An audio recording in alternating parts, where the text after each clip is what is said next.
তোমরা যারা ক্যালকাটা ইউনিভার্সিটির আন্ডারে কলেজের ছাত্রছাত্রী আছো, তোমাদের জন্য আজকের ভিডিওটা খুবই গুরুত্বপূর্ণ।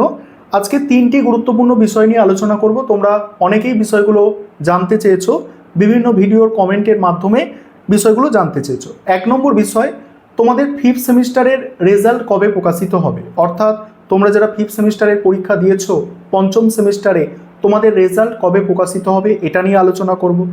দ্বিতীয় গুরুত্বপূর্ণ বিষয়, তোমরা অনেকে জানতে চেয়েছো সেকেন্ড সেমিস্টার, তারপরে 4th সেমিস্টার এবং 6th সেমিস্টারের পরীক্ষা কবে, অর্থাৎ এখন অড সেমিস্টার চলছে, এর পরবর্তী ইভেন সেমিস্টারের পরীক্ষাগুলো কবে হবে এই বিষয়টা নিয়ে আলোচনা করব। এবং 3 নম্বর বিষয়, এটা বিশেষ করে প্রথম সেমিস্টারের ছাত্রছাত্রীরা অনেকেই আগ্রহ প্রকাশ করেছো বিষয়টাকে জানতে, যে একটা সেমিস্টারের সমস্ত পেপারে যদি সাপ্লি পায় একজন স্টুডেন্ট, তাহলে তার কি হবে, তাকে কি নতুন করে কলেজে ভর্তি হতে হবে নাকি তার কি হবে, সেটা তোমরা অনেকে জানতে চেয়েছো। এবারে এক এক করে বিষয়গুলো আলোচনা করি। প্রথমে হচ্ছে তোমাদের 5th সেমিস্টার অর্থাৎ পঞ্চম সেমিস্টারের রেজাল্ট কবে প্রকাশিত হতে পারে। দেখো, তোমাদের মার্চ মাসের শেষের দিকে থেকে মে মাসের মধ্যে এই পঞ্চম সেমিস্টার অর্থাৎ 5th সেমিস্টারের রেজাল্ট প্রকাশিত হতে পারে। অর্থাৎ সুতরাং কি আশা করা যাচ্ছে খুব শীঘ্রই তোমাদের রেজাল্ট প্রকাশিত হবে। কি বললাম, মার্চ মাসের শেষের দিক থেকে মে মাসের 15-20 তারিখের মধ্যে রেজাল্ট প্রকাশিত হওয়ার সম্ভাবনা থাকে 5th সেমিস্টারের। তাই মার্চ মাস ধরো প্রায় শেষ, এবং এবারে হচ্ছে তোমাদের মে মাসের মধ্যে অর্থাৎ মার্চ এপ্রিল মে মাসের মধ্যে তোমাদের রেজাল্ট প্রকাশিত হয়ে যাবে। দেখো, রেজাল্টটা আরও আগে প্রকাশিত হতো, অর্থাৎ মার্চ মাসের পরেই তোমাদের রেজাল্ট প্রকাশিত হতে পারতো, কিন্তু এই মে মাস অবধি কেন টেনে নিয়ে যাচ্ছে?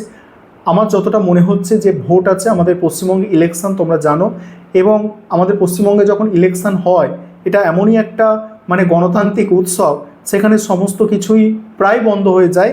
তাই অনুমান করা যাচ্ছে যে তোমাদের কিন্তু মার্চ মাসের শেষের দিকে তো রেজাল্ট প্রকাশিত হলো না, এবং এপ্রিল মাসে মনে হচ্ছে না রেজাল্ট প্রকাশিত হবে, এবং তোমাদের আশা করা যায় এপ্রিল মাসে নয় মে মাসের প্রথম সপ্তাহের দিকে, অর্থাৎ 5 তারিখ বা 7 তারিখ 8 তারিখ এরকম কোনো একটা দিনে রেজাল্ট প্রকাশিত হতে পারে। তবে এটা কোনো অফিসিয়াল তথ্য নয়, এবং অফিসিয়াল তথ্য দেখার জন্য বা জানার জন্য তোমরা প্রতিনিয়ত ক্যালকাটা ইউনিভার্সিটির যে অফিসিয়াল ওয়েবসাইট আছে, সিইউ যে অফিসিয়াল ওয়েবসাইট আছে, সেই অফিসিয়াল ওয়েবসাইটে চোখ রাখবে, তাহলে তোমরা বুঝতে পারবে। এবং যখন তোমাদের রেজাল্টের নোটিশ আসবে আমি তো তোমাদের বলেই দেবো।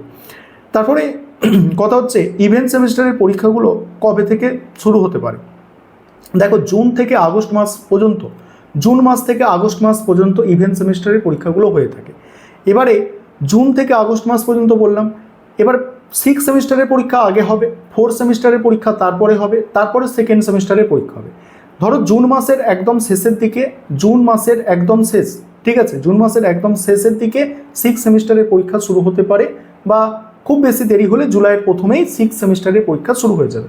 তোমরা যারা নতুন পরীক্ষা দেবে তোমাদেরও শুরু হবে, এবং যারা সাপ্লিমেন্টারি পরীক্ষা দেবে 6th সেমিস্টারে তাদেরও একই সময় শুরু হবে, অর্থাৎ জুন মাসের শেষে বা জুলাই মাসের প্রথমে। এবং তারপরে জুলাইয়ের 15-20 তারিখ করে জুলাই মাসের ওই মিড টার্মে ধরো, অর্থাৎ মাঝের দিকে তোমাদের 4th সেমিস্টারে যারা আছো তোমাদের পরীক্ষা শুরু হয়ে যাবে। এবং জুলাই মাসের শেষের দিকে থেকে আগস্ট পর্যন্ত যারা 2nd সেমিস্টারে পড়াশোনা করবে তোমাদের পরীক্ষাটা হবে। ঠিক আছে, আশা করি বিষয়টা তোমরা বুঝতে পারলে। তবে ফর্ম ফিল আপ তোমাদের মে বা জুন মাসে শুরু হয়ে যাবে, মে মাসের শেষের দিক থেকেই তোমাদের কিন্তু ফর্ম ফিল আপ শুরু হয়ে যাবে, এবং জুলাই মাসের মাঝামাঝি বা শেষে তোমাদের কিন্তু প্র্যাকটিক্যাল পরীক্ষা হবে। এবারে বুঝতেই পারছো কাদের কথা বলছি, 4th সেমিস্টারের কথা বলছি। এবং মেন পরীক্ষা হওয়ার, ভালো করে বিষয়টা বুঝবে, মেন পরীক্ষা হওয়ার এক মাস আগে, মেন পরীক্ষা যে সেমিস্টার পরীক্ষা, এন্ড সেমিস্টারে পরীক্ষা হয়, তার 1 মাস আগে বা 40 দিন আগে সাধারণত এই টিউটোরিয়াল বা প্র্যাকটিক্যাল পরীক্ষা কিন্তু কমপ্লিট হয়ে যায়। ঠিক আছে, এবং ওই যখন প্র্যাকটিক্যাল পরীক্ষা হয় তখনই কলেজের ফর্ম ফিল আপ হয়, ইউনিভার্সিটির আন্ডারে কলেজে ফর্ম ফিল আপ হয়। এবারে যেটা বিগ প্রশ্ন তোমাদের, যে আমরা যদি সমস্ত পেপারগুলোই সাপ্লি পাই, অর্থাৎ প্রথম সেমিস্টার ধরো 7টা সাবজেক্ট আছে, প্রত্যেকে 7টা পেপার পরীক্ষা দিতে হচ্ছে, একজন স্টুডেন্ট 7টা পেপারেই সাপ্লি পেয়ে গেল, সে কী করবে? সে কি ফেল বলে গণ্য হবে, নাকি তাকে আবার কলেজে নতুন করে অ্যাডমিশন নিতে হবে? দেখো, প্রথম সেমিস্টারে পাও, 2nd সেমিস্টারে পাও, আর 3rd সেমিস্টারে পাও, প্রতিটা পেপারেই তুমি ধরো সাপ্লি পেয়ে গেলে, কিন্তু তোমার যদি অ্যাটেন্ডেন্স ঠিক থাকে এবং তুমি পরীক্ষার জন্য ফর্ম ফিল আপ করেছো, পরীক্ষায় বসেছো, তারপরে সাপ্লি এসেছে, তাহলে তুমি পরবর্তী সেমিস্টারে পড়ার যোগ্য। অর্থাৎ তুমি প্রথম সেমিস্টারে বা সেকেন্ড সেমিস্টারে বা থার্ড সেমিস্টারে প্রতিটা বিষয়ে সাপ্লি পেলে, অর্থাৎ 5 নম্বর 30%, তার থেকে কম কম নম্বর প্রত্যেকটা সাবজেক্টে পেলে তুমি কিন্তু তাও পরের সেমিস্টারে পড়তে পারবে। ক্যালকাটা ইউনিভার্সিটির যে সিস্টেম, সেই সিস্টেম অনুযায়ী পরের সেমিস্টারে পড়তে পারবে। তো প্রথম সেমিস্টারে 7টাই সাপ্লি এলো, তো তুমি সেকেন্ড সেমিস্টারে পড়তেও পারবে এবং সেকেন্ড সেমিস্টারে পরীক্ষাও বসতে পারবে। তবে এখানে একটাই কন্ডিশন, যে পরবর্তীকালে আবার যখন পরের বছর প্রথম সেমিস্টারের পরীক্ষা হবে, সেই প্রথম সেমিস্টারের পরীক্ষায় তোমাকে সাপ্লি ক্লিয়ার করতে হবে। এবং অনার্সের তোমরা যারা ছাত্রছাত্রী থাকবে, তোমাদের ক্ষেত্রে একটা বিশেষ নিয়ম কি, 6 সেমিস্টার পর্যন্ত তোমাদের সমস্ত সাপ্লিমেন্টারি ক্লিয়ার থাকতে হবে, তবে তোমরা কিনা 7 সেমিস্টার এবং 8 সেমিস্টারে পড়াশোনা করতে পারবে। ঠিক আছে, আশা করি বিষয়টা বোঝাতে পারলাম।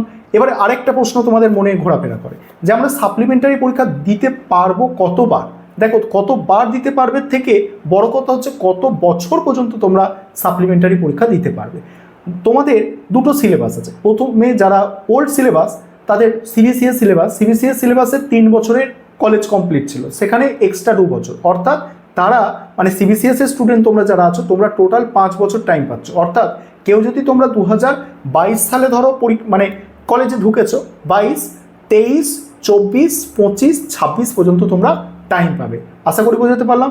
তাহলে 22-এ যদি কলেজে ঢোকো, 22, 23, 24, 25, 26 পর্যন্ত তোমরা টাইম পাচ্ছ এবং সেই টাইম ফ্রেমের মধ্যে যতবার ওই সেমিস্টারের পরীক্ষা হবে ততবার দিতে পারবে এবং তার থেকে বেশি হলে আর দিতে পারবে না।